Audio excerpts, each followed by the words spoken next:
தென்காசி மாவட்டம் சங்கரன்கோவில் அடுத்துள்ள வடக்கு புதூர் ஆரம்ப சுகாதார நிலையத்தில் மருத்துவ அலுவலராக முத்துக்குமார் என்பவர் பணிபுரிந்து வருகிறார். இந்த நிலையில் இந்த ஆரம்ப சுகாதார நிலையத்தில் கொசு ஒழிப்பு பணியாளராக பணிபுரிகின்ற 4 நபர்களில் 3 நபர்கள் மட்டுமே முறையாக பணிபுரிந்து வருகின்றனர். மீதமுள்ள ஒரு நபர் தனக்கு கொடுக்கப்பட்டுள்ள கொசு ஒழிப்பு பணிகளை மேற்கொள்ளாமல் உள்ளூர் அரசியல் பிரமுகர் வீட்டில் பணியாளராக பணிபுரிந்து வருவது தெரியவந்துள்ளது. மேலும் அவருக்கான ஊதியமும் அரசு சார்பில் வழங்கப்பட்டு வருகிறது. இதுகுறித்து அதிகாரிகளிடம் முறையிட்ட பொழுதும் இந்த விவகாரம் ஒரு வருடத்திற்கு மேலாக நடைபெற்று வருவதாக கூறி அலட்சியமாக பேசியுள்ளனர். இந்த நிலையில் மருத்துவரான முத்துக்குமார் தனது முயற்சியின் பெயரில் வேறு நபரை அந்த பணிக்கு அமர்த்தியுள்ளார். ஆனால் அவருக்கான ஊதியம் முறையாக வழங்கப்படாமல் இருந்துள்ளது வேதனையை ஏற்படுத்தியுள்ளது.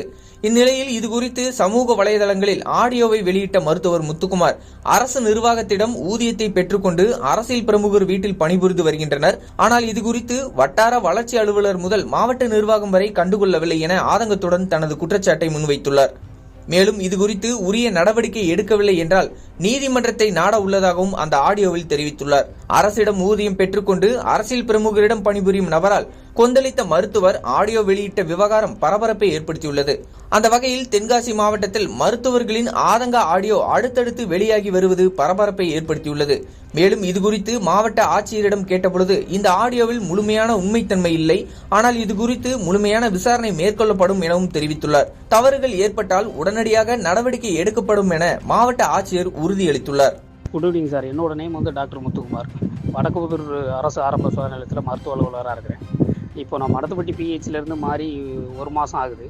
அந்த ஹாஸ்பிட்டலுக்கு போனதுக்கு அடுத்து எனக்கு சில உண்மைகள் தெரிய வந்தது. என்ன அப்படின்னா, அங்கே ஒரு 4 கொசு மருந்து ஒழிப்பு பணியாளர்கள் வேலை செய்கிறாங்க. ஆனால் 3 பேர் தான் டியூட்டிக்கு வராங்க, ஒருத்தர் வர்றதே இல்லை. சம்பளம் ஆனால் 4 பேருக்கு போடுறாங்க.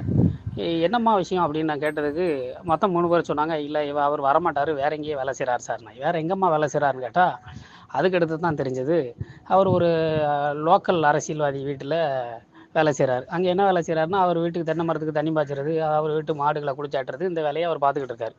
சரி, பார்த்துட்டு போகிறார் விடுங்க அப்படின்னோடனே, சரி நமக்கு ஒரு ஆள் வேணுமாம்மா, 4 பேர் வேலை செய்யுதுன்னொடனே, அப்போ நான் இதுக்கு முன்னால் இருந்து 1.5 வருஷமாக இவங்க இப்படி தான் சார் சம்பளம் போடுறாங்க அப்படின்னாங்க. அது ஏற்றுக்க முடியாதுமா, மக்கள் பணிக்கு வந்துட்டிங்கன்னா, மக்கள் அரசாங்கத்தில் சம்பளம் வாங்குறீங்கன்னா மக்கள்கிட்ட வேலை செய்யணும், அதுதான் நியாயமோ அதுதான் அப்படின்னு சொல்லிட்டு, சார் அப்போ இதுக்கு முன்னாடி அவரை கூப்பிடுங்க அப்படின்னோம். அப்போ ஈஸ்வரனுங்கிறவர் தான் அங்கே வேலை செய்கிறவர். அவரை வர சொன்னதுக்கு அவர் வர முடியாது சார் அப்படின்னு சொல்லிட்டார். சரி, வர முடியாதுன்னு சொல்லிட்டு அப்போ விட்டுருங்கம்மா, இதுக்கு முன்னாடி கொசு மருந்தில் இங்கே யாரை வேலை செஞ்சுருப்பீங்களா அப்படின்னு கேட்டால், ஆமாம்மா இந்த முத்துமாரி அம்மாள்னு ஒரு அம்மா என்குவாஸ்க்கெல்லாம் நல்லா வேலை செஞ்சாங்க சார் அப்படின்னு சொன்னாங்க. சரி, அப்போ அவங்கள வேணா கூப்பிட்டுட்டு வாங்கம்மா அப்படின்னு. அப்போ அவங்கள கூப்பிட்டுட்டு வந்து மார்ச் மாதம் ஃபுல்லாக அவங்க தான் வேலை செஞ்சாங்க. நான் தான் ஃபீல்டு ஆஃபீஸர். ஃபீல்டுக்கு போவேன், அவங்க வேலை செய்வாங்க, டெய்லி ஃபோட்டோ அப்டேட் பண்ணுவாங்க. ஆனால் சம்பள ரிஜிஸ்டரில் அப்டேட் பண்ணி பார்த்தா இன்றைக்கி சம்பளம் ஏறல சார் எனக்கு அப்படின்னு அந்த அம்மா எனக்கு கால் பண்ணி சொன்னாங்க. என்னடா சம்பளம் ஏறலைன்னு பார்த்தா, இவங்க வழக்கம் போல் அந்த லோக்கல் அரசியல்வாதி வீட்டில் வேலை செய்கிறவருக்கு தான் சம்பளத்தை ஏற்றி விட்டுருக்காங்க. அப்போ நான் சொன்னேன், நானும் ஹெல்த் இன்ஸ்பெக்டரும் உங்களுக்கு தானமா சம்பள ரிஜிஸ்டரில் கையெழுத்து போட்டு கொடுத்துருக்கோம் அப்படின்னு பார்த்தா, அதை என்ன பண்ணியிருக்காருன்னா, இந்த வட்டார சுகாதார மேற்பார்வையாளர்னு சமுத்திரம்னு ஒருத்தர் இருக்கார். இவரும் பிளாக் மெடிக்கல் ஆஃபீஸர், வட்டார மருத்துவ அலுவலர் மகாலட்சுமின்னு ஒரு மேடம் இருக்காங்க, இவங்க அதுக்கடுத்து இந்த சங்கரவேல் பிடிஓ, இவங்கெல்லாம் சேர்ந்து என்ன பண்ணியிருக்காங்கன்னா, அந்த அரசியல்வாதிக்கு சாதகமான ஒரு நபருக்கே சம்பளத்தை ஏற்றி விடுதாங்க. நான் என்ன சொல்கிறேன்னா சார், இதெல்லாம் உங்களுக்கு அநியாயமாக தெரியலை? அந்த அம்மா உண்மையிலே இன்னைக்கு தேதி 10 ஆகுது, 10ஆம் தேதி சம்பளம் எடுக்க போகணும்னு போங்க, மற்ற 3 பேருக்கு ஏறி இருக்கு, நமக்கு ஏறல சார் அப்படின்னு கேட்குது. நான் என்ன பதில் சொல்கிறது சொல்லுங்கள்? அதுக்கு செக் பண்ணி பார்த்ததுக்கிட்ட தான் தெரியுது உண்மையிலே அந்த அம்மாவுக்கு அந்த அம்மா நேம் லிஸ்ட்டே இவங்க எடுத்திருக்காங்க. இவங்க 3 பேர் சேர்ந்து அந்த வேலையை பார்த்துருக்காங்க.